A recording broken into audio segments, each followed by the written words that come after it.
everyone, Aubrey here from the Roswell Museum and Arts Center. March is Women's Month, so I thought I would end the month talking about one of our women artists here in the collection, specifically Doris Cross.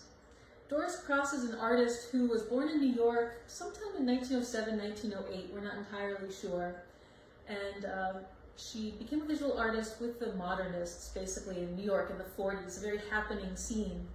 And she came out to Santa Fe in the 60s, and she created this massive body of work. So she's well known in artist circles, but not so much outside of those circles. And at RMAC, we're trying to change that. We're trying to get her to be a little bit better known, because her art is just as interesting as somebody like Georgia O'Keeffe. And personally, she was just as an interesting person too, but people just don't know about her. So I'd like to share some of this with you. What Doris did was something called erasure poetry or visual poetry, sometimes concrete poetry. But she took pages from a dictionary, specifically a 1913 Webster's Dictionary for school children. And she would take the page and cross out or color over a bunch of the words on the page, leaving other words behind. So it would change the meaning of the page. This particular page has the word odds at the top and a picture of an octopus in the middle.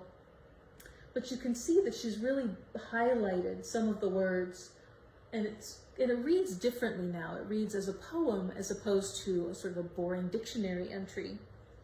And the reason that she did this was to point out how untruthful, I guess, the dictionary is. It's not the kind of authority that we think it is. We think just because it's written down and has a distinct meaning that that's unchangeable. But it's not objective, it's very subjective. And she's using this technique to point that out. But she came back to the same page over and over and over again in her career.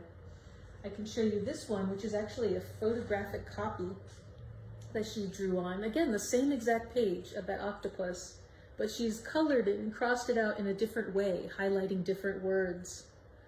And then there's another one as well. And we've got dozens of these, of the same page, the same octopus page, but this one, is focused on orange colors and crossings out. And it reads at the top, one of the compromised two of several folded a book containing days old. And at the bottom, it says here the phrase, the word God. And over the decades, it appears that this particular octopus on this particular page, along with the word octo, meaning 8, and the word odd, all came to represent the deity to Doris Cross. When somebody very seriously asked her, does the octopus represent God to you? And her face just kind of suffused with love. And she said, yes, it does. So these are just part of her dictionary series. There are dozens of other ones. They're hopefully going to have some more information about Doris Cross at RMAC for you available soon. But for now, I hope you've enjoyed this look, and I will see you next time.